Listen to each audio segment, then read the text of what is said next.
পুঁই শাকটা রান্না করেছি একটু মাখো মাখো করে।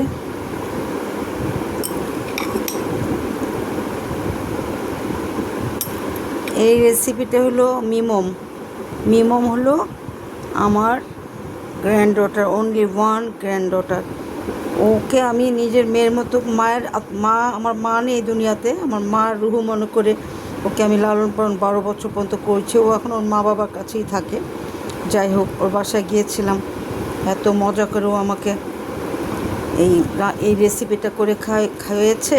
এর জন্য রেসিপিটার নাম হলো, ওর গ্র্যান্ডফাদার খুব আদর করে জন্ম যখন হয়েছিল নাম দিয়েছিল মিমম, মানে বিড়াল। তো এই নামে আমি ডাকি মিমম রেসিপি। এটা হলো মিমম রেসিপি।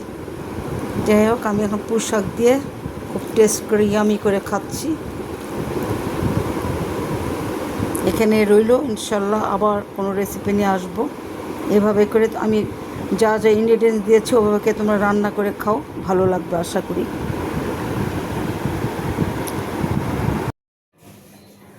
বিসমিল্লাহির রহমানির রহিম। এভরিওয়ান ফ্রেন্ডস, কেমন আছো? আশা করি ভালো আছো। এই জুলাই মাস, শ্রাবণ মাস, খুব শাক সবজি ডাটা, এরকম ডাটা দেখো আজকে আমি ক্ষেতের রানী হয়ে গেছি, শাকের ক্ষেতে। কি সুন্দর কচি ডাটাগুলো মনে হচ্ছে গাছ থেকে পেড়ে আনা। এখানে ডাটা এনেছি, এখানে পুঁই শাক এনেছি। পুঁই শাকগুলো খুব ফরমালিন মুক্ত মনে হচ্ছে, খুব সুন্দর শাক আনা হয়েছে। হ্যাঁ, আমার ছেলে আজকে বাজার করেছে।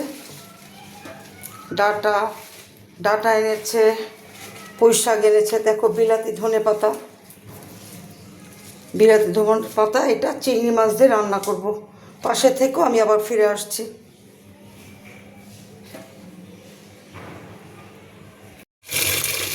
আমার আম্মু বলতো শাক খেতাম না। এই শাক খাওয়া, হয়তো তোমরা বিশ্বাস করবে কিনা জানি না, এই শাক খাওয়া শিখেছি আজকে 5 বছর যাবৎ। আমার আম্মু বলতো শাকের রাজা পুঁই, মাছের রাজা রুই। তো এখন তারপরে বলতো খেয়ে নে, কেউ সাদা থাকবে না। ঠিকই তো তাই হয়েছে, এখন কেউ সাদা না, নিজে নিজে এনে খেতে হয়। এই আর কি, এখন কে সাধবে? আমি আমার বাচ্চাদেরকে এখন সাধি, সেম আমার বাচ্চারা এমনই করে। আর শাক এনেছে, খুব করে আমি ধুয়ে নিচ্ছি, ক্লিন করে নিয়েছি। পুঁই শাকটা অনেকগুলি ধোয়া দিয়েছি, 4টা, এটা নিয়ে 4th টাইম। ঠিক আছে, রান্না চালাবো, পাশে থেকে ফিরে আসবো। পুঁই শাক খাও, হাড্ডিতে শক্তি হয়, ক্যালসিয়াম।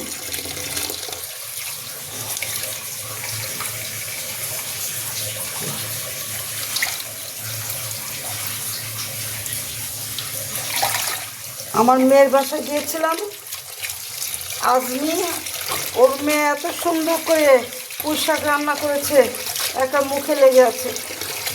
খুব মজা করে রান্না করেছে। তা আমিও আজকে আমার বাসায় এসেছি, আমিও রান্না করছি।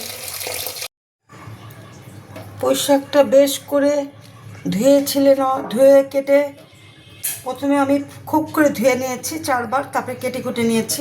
কিছুটা চিংড়ি মাছ নিয়েছি, এখানে 1 টিস্পুন হলুদের গুঁড়ো নিয়েছি, 1/2 টিস্পুন জিরা গুঁড়ো হচ্ছে লবণটা টেস্ট বুঝে। আমি এখানে 1 টেবিল চামচ রসুন পেস্ট দিব। এখানে বড় একটা পেঁয়াজ বেশ করে কুচে নিয়েছি, ছোট করে আলু নিয়েছি। আর কচি ডাঁটাগুলো, এগুলো আগে আমি সটে করে নিব।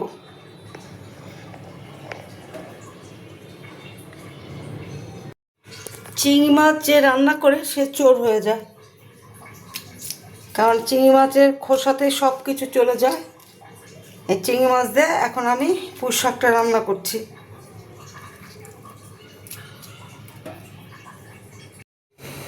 তেলটা ম্যাক্সিমাম, এখানে বড় একটা আলু ছোট ছোট করে কিউব করে নিয়েছি, পেঁয়াজ বড় একটা দিয়েছি।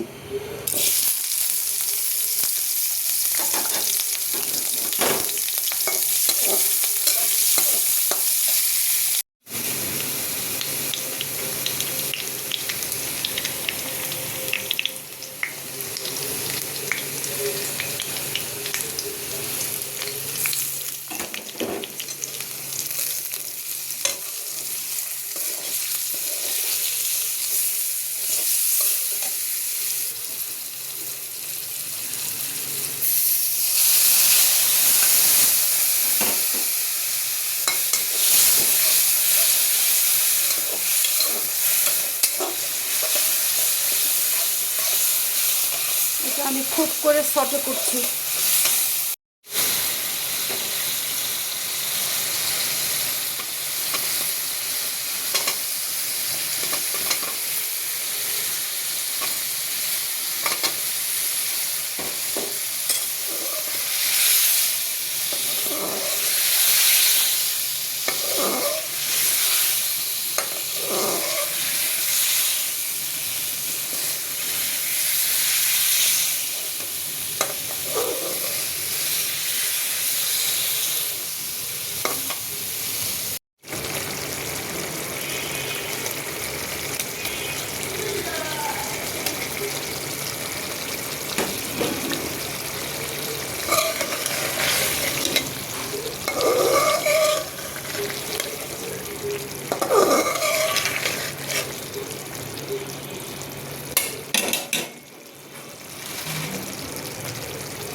আমি হালকা অল্প একটু কভার করে দিয়েছিলাম।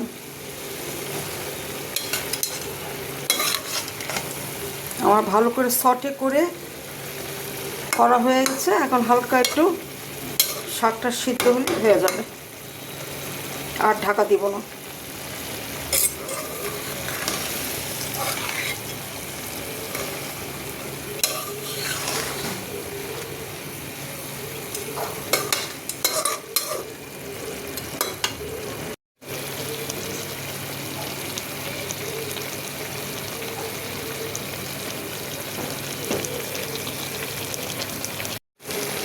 আমার শাক রান্নাটা অলমোস্ট কমপ্লিট।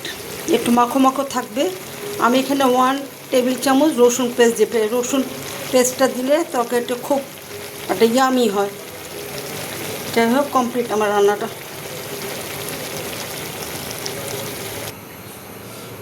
এখন আমি এটা সার্ভ করে ফেলছি।